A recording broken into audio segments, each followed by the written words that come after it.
Brought to you by KR Mangalam University.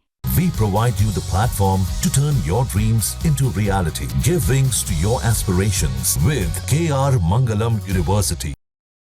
Job. Now we have concrete 100% proof of election commission allowing cheating in a seat in Karnataka. You're not going to get away with it because we are going to come for you. हाल में राहुल गांधी ने आरोप लगाया कि उनके पास 100% सबूत हैं कि चुनाव आयोग ने कर्नाटक के एक निर्वाचन क्षेत्र में धांधली होने दी। राहुल गांधी का चुनाव आयोग पर यह आरोप लगाते ही इलेक्शन कमीशन की तरफ से जवाब आया। इलेक्शन कमीशन ने भी तल्ख टोन में यह कहा कि अगर चुनाव याचिका दायर की गई है तो माननीय उच्च न्यायालय के फैसले का इंतजार करना चाहिए।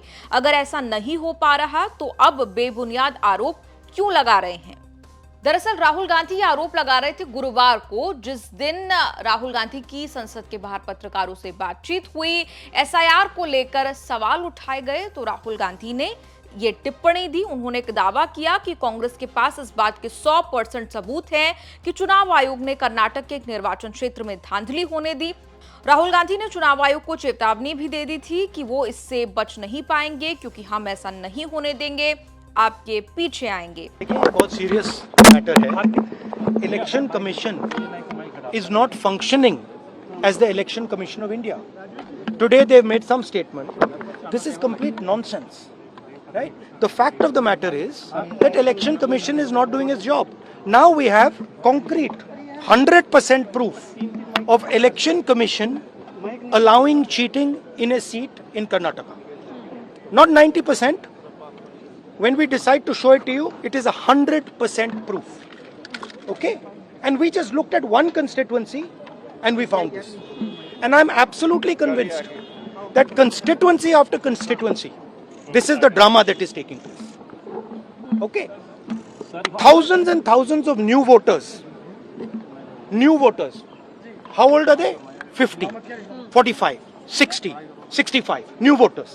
Thousands and thousands and thousands, one constituency. Yes. And this is one thing, right? Voter deletion, voter addition. New voters who are 18, who are way above 18. So we have caught them. Okay, and I want to send a message to Election Commission. Yes, sir. If you think you're going to get away with this, if your officers think you're going to get away with this, you're mistaken. You're not going to get away with it.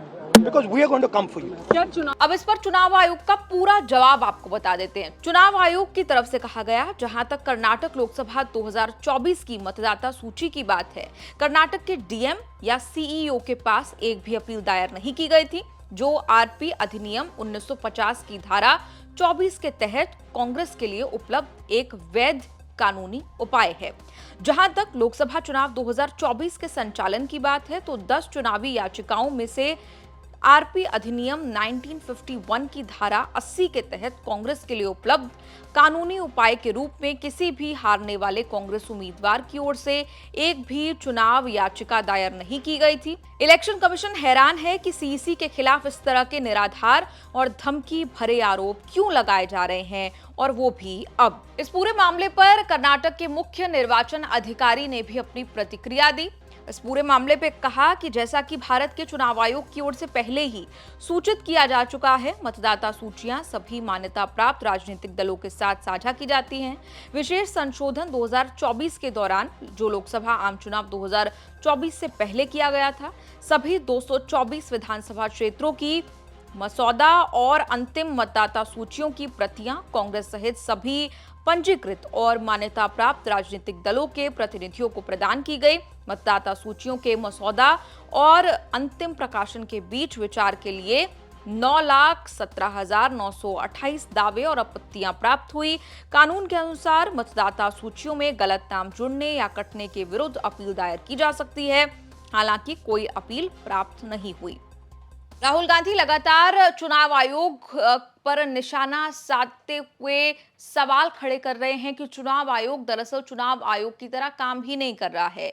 गुरुवार को उन्होंने CC के dead voters वाले बयान को complete nonsense बता दिया। तो सीधी टक्कर राहुल गांधी चुनाव आयोग से लेते हुए नजर आ रहे हैं। आपका इस पूरी रिपोर्ट पर क्या कुछ कहना है, कमेंट्स में लिखकर अपनी राय जरूर दें।